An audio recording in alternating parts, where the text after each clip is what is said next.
제가 이 영상을 찍는 게 한 대략적으로 수능이 58일 남았는 시점에 찍게 되는데요. 수능 한 50일 정도 남았을 때 영어는 등급별로 어떻게 대비하는 것이 좋은가 얘기를 할 건데 1등급은 얘기 안 할게요.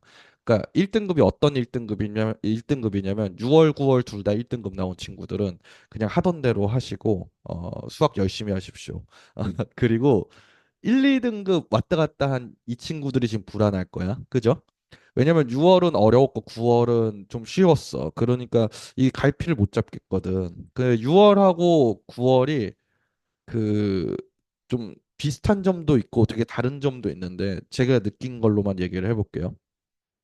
6월과 9월은 제가 생각하기에는 어휘 부분에서 좀 이렇게 생소하고 뭐 이렇게 나온 거는 확실히 6월이긴 한데 지문의 전체적이고 개괄적인 이해를 하는 데 있어서 난이도 상에서 그렇게 크게 차이가 났다고 느껴지지 않아요.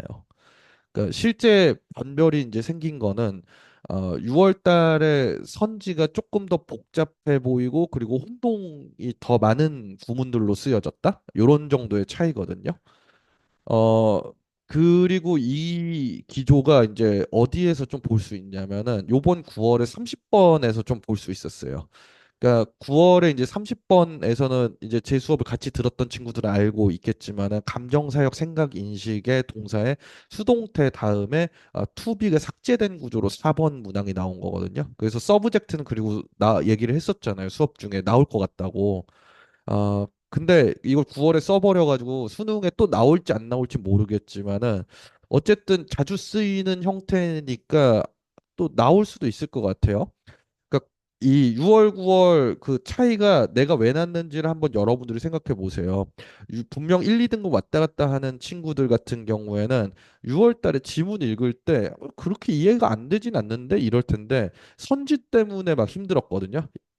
그 접근 방식이 이래야 되잖아요. 지문 1, 2등급 왔다 갔다 하는 친구들은 지문은 개괄적으로 보시고 그다음에 선지는 되게 상세하고 구체적으로 해석을 했었어야 되거든요. 이거 너무 당연한 얘기지. 그지? 근데 선지 해석 부분에서 좀 먹혀 들어가는 부분들이 상당 부분 있었을 거예요. 이제 6월 달은. 그러니까 여러분들이 이제 하셔야 되는 건 뭐냐면 선지 해석을 위한 구문 관련 공부를 이제 진행하시는 게 맞아요.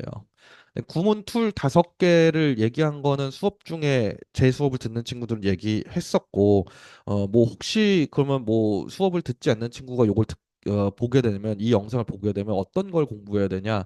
어그 동사라고 얘기하지 말고 동작이라고 얘기하는 거 있죠. 동사뿐만 아니라 동사가 변화해서 나올 수 있는 형태들, 뭐 ing라던가 to 부정사라고 부르는 거라던가 아니면은 tion 뭐 이런 형태라던가 이런 것들을 중심적으로 봐가지고 얘네들이 주로 뒤에 갖고 나오는 패턴이 어떤 것들인가를 공부하면은 분명 효용이 있어요. 뭐 예를 들자면은 이제 이런 거죠. 뭐 the ability 뭐 아니면 the capacity 뭐 이런 종류의 애들 뒤에는 얘네들을 설명하기 위해서 어떤 동작인지가 나와야 돼요. 그러니까 ability 같은 게 나오면 ability가 중요한 게 아니지. 그지? ability 뒤에 나오는 to 동작이 중심적인 서술이거든요. 그러니까 요런 거 위주로 보셔가지고 구문을 기출 구문 중심적으로 이제 보셔야 돼요. 근데 한 제가 봤을 때는 아주 오래전 기출까지 보실 필요는 없고 한 3개년 기출 정도 나와 있는 이 평가원 기출들 여기에 나와 있는 문장들을 전부 다 동작 위주로 이런 식으로 어떤 게 동작일까? 근데 동작이 나오면 또 뭐가 나와야 돼? 주체가 누군지가 나와야 되죠. 그래서 그 모든 동작들의 주체는 누구일까를 추론하는 방향으로 해가지고 한번 다 분석해 보면 분명 도움이 돼요. 이게 되게 제가 한 얘기가 뭔 얘기인지 알아요? 이거 여러분들도 다 아는 얘기예요. 그 주어하고 서술어를 알면은 그 두 개만으로도 대략적인 이 글이 다 이해가 무조건 될 수밖에 없잖아요. 그러니까 영어에서 나오는 동작들은 기본적으로 영어는 서술어가 곧 동사기 때문에 동작은 이제 서술 부분이거든요. 이 서술부에 대한 주체를 찾으면은 당연히 이제 글 이해가 빠를 수밖에 없거든. 그래서 요런 걸 하시게 되면 요런 연습을 자꾸 하시게 되면 선지를 읽는 것도 뭐가 필요한 정보고 뭐가 조금 더 불필요한 정보인지가 자동으로 나와요. 그러니까 선지에서 어빌리티가 나오게 되면 이걸 안 읽어라 이런 얘기는 아닙니다. 어빌리티보다 뒤에 나오는 동작이 훨씬 중요하고 이 동작을 누가 할 건지를 고민해 보는 게 이 선지를 정확하게 읽는 데 훨씬 도움이 되는구나. 요렇게 생각해 보시면 돼요. 요게 1, 2등급 왔다 갔다 하는 친구들이 하셔야 되는 거고요. 그다음에 2등급을 안정적으로 나는 받았다. 난 요런 정도 수준은 되는 것 같다. 요 친구들은 지문의 개괄적인 이해가 안 되는 게 적으면은 한 두어 개 아니면은 많으면 한 네 개 정도까지 이제 되는 친구들이거든요. 그러니까 지문을 주제를 나중에 해설을 읽었을 때 이게 이런 주제였어? 혹은 해설을 읽고 나서도 이거 도대체 지문의 주제가 뭐지? 한 줄로 정리해 볼까 하면 한 줄 정리가 안 나오는 지문들. 요런 게 많게는 한 네개까지 나오는 친구들이에요. 그러니까 요 친구들은 어떤 걸 하셔야 되냐면 그 두 개에서 네 개 사이에 있는 그걸 없애는 게 중요하니까 서술의 툴을 알고 있는 게 되게 중요합니다. 사실 서술의 툴은 세 가지가 있는데요. 그리고 구체적으로 그 세 가지 중에서 두 번째 있는 게 두 가지로 갈리거든요. 근데 제가 수능에 자주 나올 것 같은 패턴만 먼저 얘기를 할게요. 가장 어렵게 나올 것 같은 패턴, 그거 하나는 저는 대조군 비교라고 생각하거든요. 요게 어떤 방식으로 이제 나오냐면, 일단 첫 문장이 그 짧은 경우도 있고, 아니면 짧거나 엄청 추상적이에요. 잘 뭔지 모르겠어.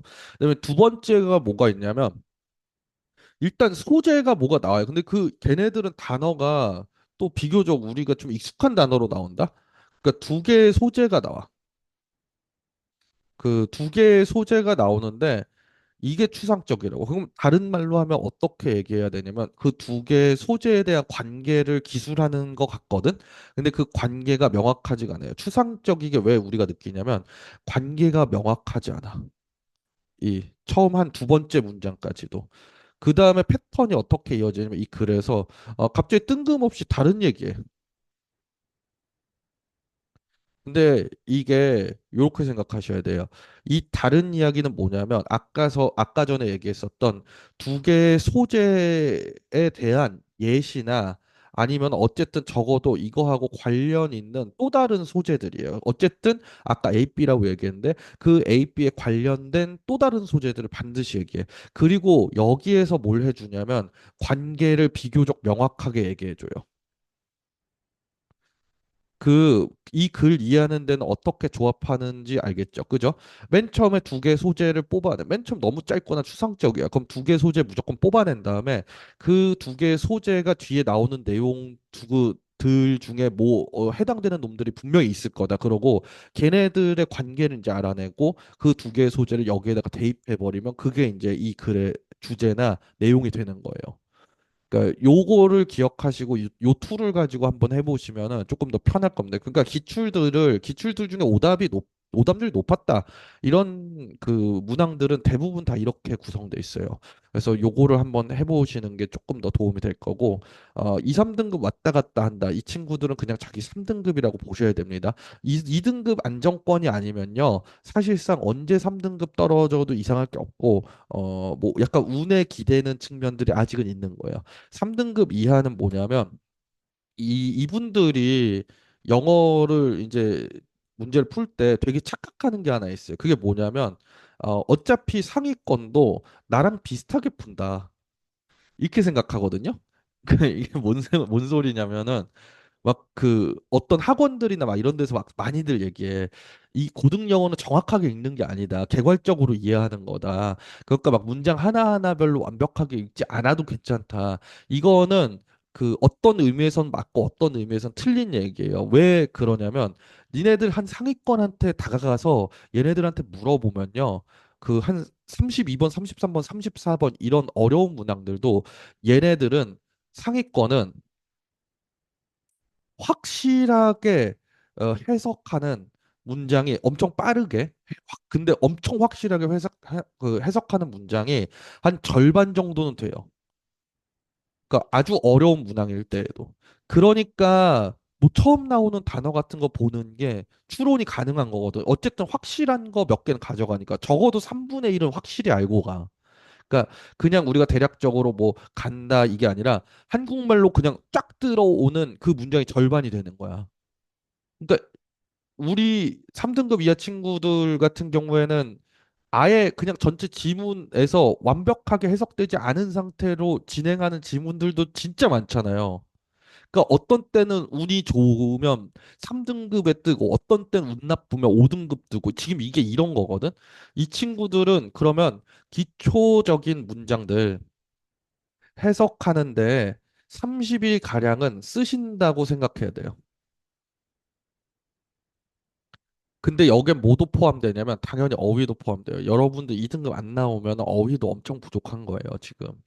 그러니까 그 기출에 나와 있는 어휘들도 다 보신다고 생각을 하셔야 되고, 그다음에 그 짧은 호흡에 있는 문장들도 완벽하게 안 되는 상황들이거든. 예를 들어서 이분들은 솔직하게 얘기하면 한 4등급 이하 이런 친구들부터는 우리 막 그 사실 이게 엄청나게 그 의미 있는 건 아니에요. 근데 그 일단 이 구분은 입시 영어에서는 어느 정도 필요하긴 하거든. 자동사, 타동사 구분하는 것도 잘 안 되는 친구들이. 아니, 그걸 넘어가서 품사 자체도 잘 안 되는 친구들이 좀 있어요. 이런 친구들은. 그러니까 이런 친구들은 기본적으로 기출 예문들을 반복적으로 한번 보셔야 돼요. 한 3개년 정도 나와 있는 그러니까 이 친구들은 제 얘기하고 싶은 게 수능 한 20일 되기 전까지는 문제 금지했으면 좋겠어요. 근데 이제 문제 금지하니까 막 신나가지고 아 그냥 그러면 영어는 제끼고 이게 아니라 못해도 이 친구들은 2등급까지는 받으시려면은 하루에 한 3시간 정도 이상은 투자하신다고 생각을 하셔야 돼. 근데 지금까지는 문제 푸는데 엄청 그 시간을 쓰셨을 거거든요. 지금 막 그 급하니까 이제 막 문제 풀고 이래가지고 어떻게 되겠지 이러는데 근데 단순하게 생각하세요. 지금까지도 문제 많이 풀었잖아.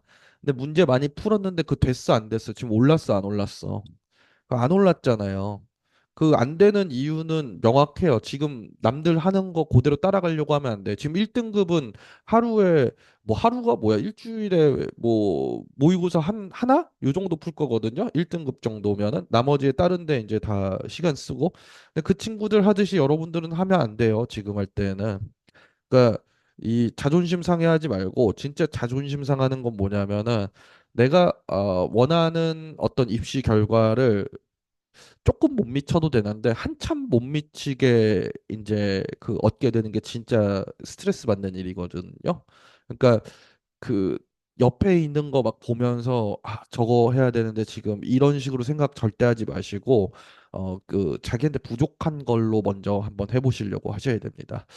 남은 기간 동안 좀 도움 되셨으면 좋겠고요. 3등급 이하는 그럼 접근하는 방식이 똑같으니까 뭐 4등급, 5등급은 제가 더 얘기하진 않겠습니다. 근데 한 5등급 되는 친구들부터는 어, 좀 공부를 진짜 안 하고 계신 거예요. 그러니까 어떤 뭐 솔루션이나 막 이런 걸 찾으러 다니시는 것보다는 그냥 책상에 앉아서 그 단원장부터 펼쳐 보시는 게 좋을 것 같습니다. 자, 남은 기간 동안 검 수능 위해서 한번 열심히 달려봅시다.